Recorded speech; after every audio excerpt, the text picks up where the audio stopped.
Bien, bonjour à tous et bienvenue dans cette première capsule vidéo qui traitera donc du chapitre numéro 1, la constitution de la matière.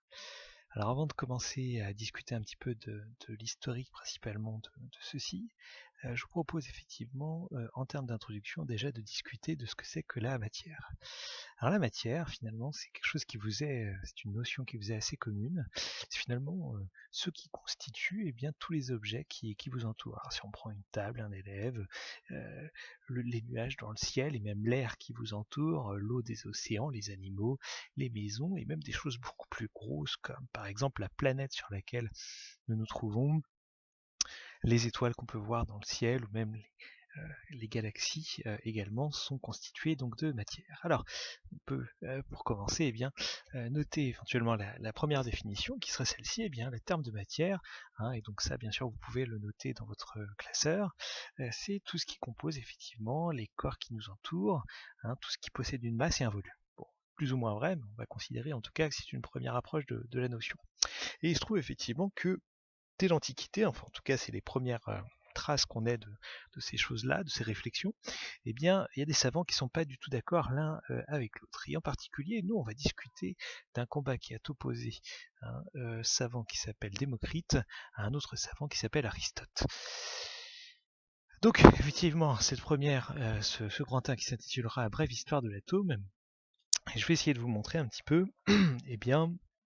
de quoi il s'agit, quelle est la question qui est opposée donc Démocrite à Aristote. Alors voilà un bout de matière, alors bon c'est une chose bleue, on peut imaginer que c'est n'importe quoi, un gâteau, peu importe.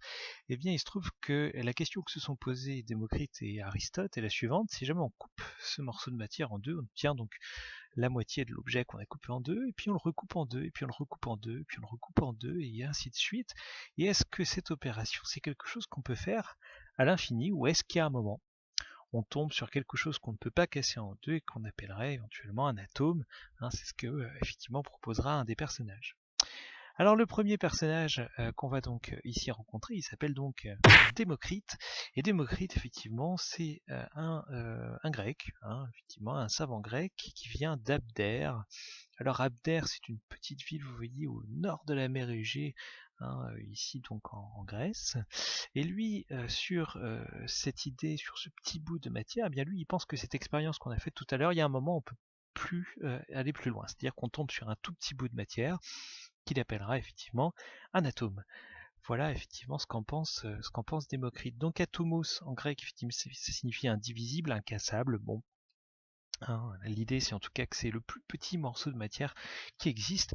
Effectivement, cette définition que vous allez pouvoir effectivement ici noter. Alors je vous l'ai dit tout à l'heure, il y a un personnage qui n'est pas du tout d'accord avec Démocrite à cette époque, et il s'appelle Aristote. Alors Aristote, lui, effectivement, c'est un savant grec également, et il pense effectivement que l'opération qu'on a faite tout à l'heure, on peut la faire à l'infini. C'est-à-dire qu'il n'y a pas de limite, il n'y a pas de plus petit bout de matière. Finalement, cette matière, elle est infiniment divisible. Euh, et donc lui, il croit en une autre théorie. Cette théorie, c'est la théorie de la quintessence. Donc le principe, c'est effectivement que toute matière, donc vous, moi, les tables, n'importe quoi, eh bien, est constituée d'un mélange d'eau, de terre, de feu, d'air, et qui baigne dans un cinquième élément, qu'on appellera l'éther. Donc c'est une théorie un petit peu curieuse aujourd'hui, qu'on a du mal effectivement à prendre au sérieux. Néanmoins, c'était quelque chose de très sérieux à tel point que, eh bien, cette théorie qui a défendu Aristote, eh bien, elle domine la pensée occidentale, c'est-à-dire grosso modo européenne, jusqu'au XVIIIe siècle. Alors, je ne sais pas si vous vous rendez bien compte ce que ça veut dire, effectivement, une pensée qui perdure de l'Antiquité jusqu'au XVIIIe siècle, mais pour vous donner un ordre d'idée, vous voyez effectivement l'Antiquité, donc qui est cette période-là de l'histoire. Donc on se trouve quelque part par ici, et puis on va traverser un bout de l'Antiquité, le Moyen-Âge, les temps modernes, pour arriver à l'époque contemporaine, effectivement, des théories qui vont donc perdurer jusqu'en 1900. Alors le personnage qui justement va remettre en cause un petit peu ce que racontait Aristote, c'est un personnage qui s'appelle Dalton. Alors Dalton, lui, effectivement, vous le connaissez peut-être. Alors, la première idée qui vient généralement à l'esprit des élèves, ce serait effectivement les frères Dalton. Malheureusement, effectivement, non, c'est pas pour ça qu'il est connu, non. Vous savez, c'est pour cette maladie qui s'appelle le daltonisme. Eh bien, il se trouve que Dalton, effectivement, était lui-même daltonien et a étudié effectivement ces phénomènes. Alors il reprend les travaux de Démocrite, il remet en question effectivement la théorie de la quintessence d'Aristote. Et lui propose une première classification. Alors vous voyez effectivement cette classification, elle ressemble pas vraiment au grand tableau qu'on trouve en salle de classe. Néanmoins c'était une première approche avec des éléments que vous connaissez un petit peu. Vous avez vu effectivement il y a l'hydrogène, l'azote, le carbone, l'oxygène, des éléments qu'on a étudiés donc l'an dernier. Donc il a proposé effectivement une première façon de les ranger. Alors jusqu'à présent, dans notre histoire de l'atome ça reste une sphère incassable. Et bien il se trouve que il y a ensuite des personnages qui ont montré que ça c'était pas vrai. Donc le modèle de l'atome a un petit peu évolué, et il se trouve que le premier personnage à remettre en cause le fait que l'atome est incassable, eh bien c'est Monsieur Thomson. Alors Thomson, c'est un personnage assez important parce qu'il se trouve que c'est la personne qui découvre effectivement une particule qui s'appelle l'électron. Il reçoit d'ailleurs le prix Nobel en 1906 pour ça, et il propose, après avoir trouvé cet électron, un nouveau modèle de l'atome qui n'est pas juste une sphère, mais qui ressemble effectivement à un gâteau anglais qu'on appelle du pudding, qui est un gâteau dans lequel, vous savez, on trouve des petits raisins. Et bien il se trouve que lui, il pense que la matière, effectivement, ce sont des atomes, donc des sphères qui sont chargées positivement, et partiellement, parfois, on trouve effectivement des petits points qu'on appelle des électrons. Donc Thomson, effectivement, son modèle à lui, c'est le modèle du pudding. Alors il y a quelqu'un qui va pas du tout être d'accord avec Monsieur Thomson, et ce personnage, il s'appelle Rutherford.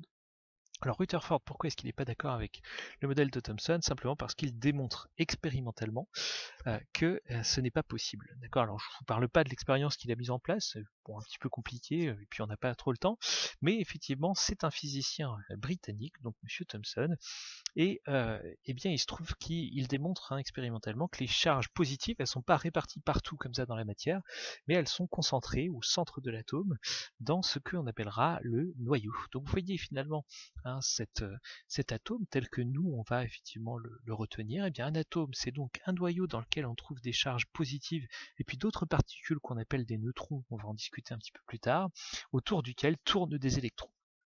Voilà pour le modèle effectivement qu'on va essayer de garder dans un coin de sa tête. Alors, deux petites remarques pour terminer. Il se trouve que vous avez vu tout à l'heure, je vous ai montré le noyau. Il n'y a pas que effectivement des particules chargées positivement qu'on appelle des protons par ailleurs.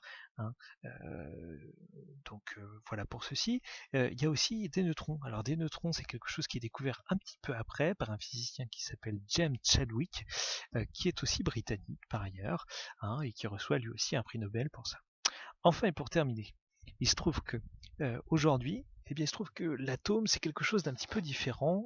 Il y a un physicien en particulier qui a révolutionné ce concept qui s'appelle Erwin Schrödinger, qui est autrichien, et qui est un des pères de la mécanique quantique, parce qu'effectivement, un atome en mécanique quantique, c'est un petit peu différent. Alors, en voici en tout cas une approche. Donc, il se trouve que là où on avait effectivement un noyau central, ça change pas beaucoup, le noyau est toujours central. Par contre, les électrons ont une façon de se déplacer qui est assez différente. Effectivement, ils ne seront pas situés à des endroits précis, comme tout à l'heure je vous l'ai mis sur le schéma, mais ils possèdent simplement une probabilité de présence à cet endroit. C'est-à-dire qu'ils peuvent se trouver probablement à plusieurs endroits à la fois. D'accord. Donc on peut être moitié à un endroit et moitié à un autre. Bon, c'est un peu compliqué, néanmoins, effectivement, c'est ce à quoi ressemble un atome aujourd'hui, c'est plutôt la conception qu'on en a. Voilà un petit peu pour tout ça, j'espère que vous avez bien pris en note tout ce que je vous ai demandé de réaliser. Vous avez un petit questionnaire juste en dessous et on se retrouve pour la prochaine vidéo.